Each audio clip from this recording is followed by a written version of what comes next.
What's going on, everybody? Welcome to Meredy Tarot. I'm here to give you your November tarot reading. So we got a lot of things going on this month. This month is the Scorpio season. Scorpio season started around October 23rd and will end around the 22nd of November. So Scorpio season is all about transformation, change, shocks, upheavals, clearing out all the old so we can bring in the new. It's about really digging deep into like the shadow aspects of ourselves that haven't been dealt with. Old emotions come up. Old flames come back to life. There are a lot of things that we have to go through because this is a time of healing and reaching into the realms that we have chosen in the past not to reach. We also just passed the Scorpio new moon on October 27th. So with that double Scorpio energy, it's been a powerful time for transition, change, and clearing out the past so that we can start to bring new things into our lives. We do also have the Taurus full moon coming up here on November 10th, I believe. And the Taurus full moon, so with the Scorpio energy, we're definitely clearing out all the old stuff. And then the Taurus energy really brings time for us to really set firm foundations. So it is important for us to really be doing the shadow work and to really be taking care of and making good use of this Scorpio energy that's going on right now. So I'm going to go ahead and get into the deck of the cards and yeah, give you your reading for November, let you know what's coming up, let you know what to expect so it doesn't seem so, weird and out of place and random, because everything happens for a reason and there are energies at work behind us. So let's go ahead and get started. So today I have several decks present. We've got here the Native Healing Oracle deck. We've got the Mother Peace Round deck. We've got the Classic Thoth deck. And then I'm going to be working with the Charmin Burke deck today, which is a version of the Universal Rider-Waite. We've got a couple of magical items present here. Got some stones, got a beautiful skull that I got. Shout out to my homie Michael for this beautiful, beautiful birthday present here. And if you are interested in organite pyramids, or anything along the fashion line of spirituality and vintage, check out my friend Emmy Embers, who makes these beautiful, gorgeous pyramids here at emmyembers.com to get yours today. All right, so we're going to go ahead and do this shuffle here. Little bootleg shuffle because I've only got this one hand. So, yeah. So we're going to go ahead and shuffle the cards. We're going to call in some energies, energies of ancestors, guides, light beings who are present to guide us in this reading today. We're going to call upon the planets. We're going to call upon the energy of Scorpio as our higher guidance today as to what we need to learn in this season, what our lessons are, what we're supposed to achieve. So let's go ahead and get started with that. All right, we're going to go with the first month here. Okay. So as I said earlier, Scorpio season is all about changes. It's all about letting go of the old. And in letting go of the old, sometimes we tend to feel like we're down and out, like we've really completely lost everything. But what Scorpio is really doing, so with the Four of Pentacles here in the top position, being crossed by the Fool, we see a feeling of kind of like feeling down and out, like there might be material losses. There might be losses of things like physical relationships that you just started. It might be a loss of a lot of things that there might be a loss of a lot of things that are coming into your life because, again, the Scorpio energy is all about clearing out. And it's not all negative because with the King of Cups here and the Fool, also with the Star, what it's doing is clearing out that space again for us to be able to get those emotions moving, for us to be able to meet the people that we really connect with, for us to be able to gain hope and renewal in the sense of who we want to be and who we're trying to become. The Fool also brings us lots of opportunities for new beginnings. So with these endings that are coming, I feel like sometimes we tend to hold on to things that, like, if it's the best thing that we've experienced yet, we tend to hold on to things because we're afraid that we'll never get anything that is up to that par or that is that good again in our lives. But in the words of the late and great Frank Sinatra, the best is yet to come. The best is always yet to come. You think you've seen the sun before, but you ain't seen it shine. That is what we have going in the first week here. It's just lots of clearing out, lots of new opportunities and adventures coming up as you clear out. So just really be prepared to move some things because just like a house or a living room, you can't move a new couch into a living room where there's the old couch. You got to get rid of the old stuff first so that you can bring in the new stuff. So really, kind of deal with that fear.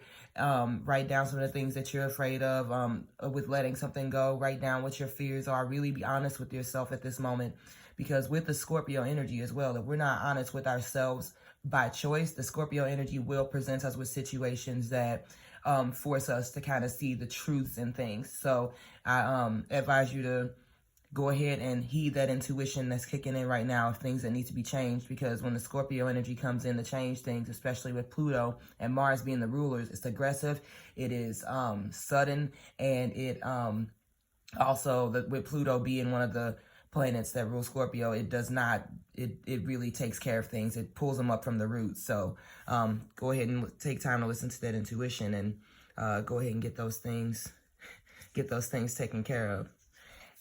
Alrighty, in the position of the second week, wow, we've done some real clearing here. And so now we see, yes, the Eight of Cups with the Two of Cups, as well as the Death card. Whoa, this couldn't have been this can't be a more Scorpio week if we ask for one. So what we're seeing here with the Eight of Cups and the Death card, we're seeing lots and lots of change, lots of moving forward from things that we thought we were connected to, or that maybe we once were connected to. We're moving forward from a lot of old emotional trauma. We're really digging deep. And again, like I said, with the Death card coming in this position, everything that we haven't cleared out that we need to clear out for our highest growth is going to be snatched up from us. It's going to be pushed out of the way by situations, by Scorpio really bringing that light to what needs to be cleared out, so that you can make the truest connection, so that you can start to celebrate where you're going in life and not where you've been. So this really brings the energy of serious change, serious change. So in that second week, be prepared for old friendships to fall off that you've been thinking about getting rid of. Be prepared for relationships that you've been holding on to just out of comfort to move out of your life. Be prepared for lots of things to come up that are going to initially seem negative. Now, but again, like I said, with the Two of Cups being here and also with the Four of Wands, these things is such a balance here. There's such a balance with these two cards lying here and these two cards here, because if you look at it, it's really bringing you back to what you're truly connected with and giving you a reason to celebrate.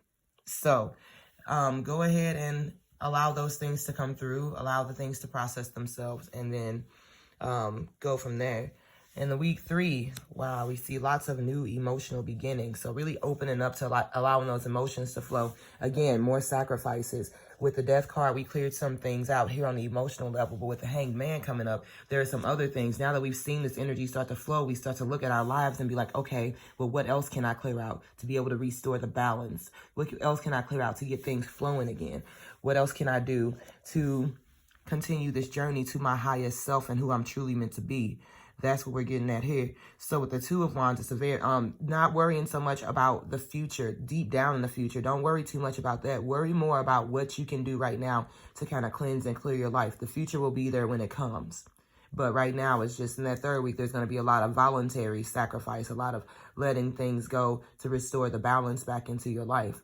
So as you can see, the progression here of just kind of like clearing some things out, like the initial feeling of being downhearted and like feeling like it's like the biggest loss in the world, but gaining new opportunities from it. You see here, having to walk away from some things that you've worked really hard for, and having life come in and bring you situations that snatch those things away from you as well. And then we see, again, the 4 bringing us celebration, and then our necessary and voluntary sacrifices coming in here to lead us to the road before us. So here in the future, yes, we see. So here in the future, which is the 4th week of November, we see the King of Swords and the Empress, the Devil, and the 5 of Swords. So the King of Swords brings us balance. We finally restore that balance that we've been trying to build throughout this whole month. We finally see the balance restored, and the Empress, the card of Taurus, the card of Venus, pops up here too, which really shows us the true pleasures of life, the true abundance that we are and that we're capable of. It really shows us like the beauty of where we are, the beauty of who we are and what we deserve. And with the Five of Swords here, it says accepting the limits of both victory and defeat, understanding that just because things are moving out of your life, that it does not necessarily indicate a loss, especially in the mental perspective. The devil, not to quote an 80s song, would break those chains that bind you. Yes, that is what the devil is about. It's bringing light to all the shadows, all the things that hold us back, all the unworthiness that we feel, addictions, addiction, whether that's addiction to alcohol or drugs, whether that's an addiction to a relationship, all the things that hold us back. Addictions to work are a thing as well. But yes, this is really about swiftly coming in and bringing the rest of that balance, showing you what you're capable of, and allowing you to release all those old energies that no longer serve you. So we have that there for the month. And I'm going to go ahead and shuffle the deck of the Native Healing cards. And we're going to read a little bit from that. For some general guidance of the energy of the month, we have here Unity, card number 20. So this is the Healing Mandala for the Unity card, which is number 20. Bear with me 1 second. All right. Harmony, objective reasoning, release expectation. This card graces you with the healing energy of unity. This mandala speaks directly to the diamond core at your center of the oneness you are. The elements of air within this mandala is a reminder of all that cannot be seen, grasped, or tamed. Air is the only element that is invisible. However, it can absolutely be felt, just as we cannot see the effect of our thoughts have until they impact and manifest in the physical world. Air represents logic, clarity, disposition, and spirit, as well as the blending and unity of the heart and mind. Consciousness is key with this element. Be aware of the way your thoughts filter through your heart. Aim for them to create grounded balance between your physical and spiritual selves. Allow yourself the freedom of detachment from everything in your world. Each and everything reflects each other. However, you can recognize your own reflection when you find yourself becoming reactive. When a reflection becomes challenging, see it as a loving teacher who is offering you an opportunity to grow. Release expectation of self and those you have placed upon others. Feel the presence of unity rise once again within your heart. All right, so there you have it. It's going to be a month of serious change, lots of things changing, moving out of our lives, lots of negative energy or old energy just being pushed out once again. But remember that it's all for the greater good and for your highest purpose of soul growth. So get ready for some growing pains, but also get ready to see something beautiful come the month of December and thereafter, because you have done the work. Go ahead. Would you please like, subscribe, leave me some comments. Let me know what you think about the video. Check me out on Mira D Tarot on Instagram. You can check me out on, Tarot and Dreamwork by Mira D on Facebook. And I'll soon have the website miradtarot.com up for you so that I can give you all personal readings and help to guide you through your journey as needed. So thank you so much for tuning in today. I hope you have a beautiful and blessed day. Stay strong in October, and peace until then.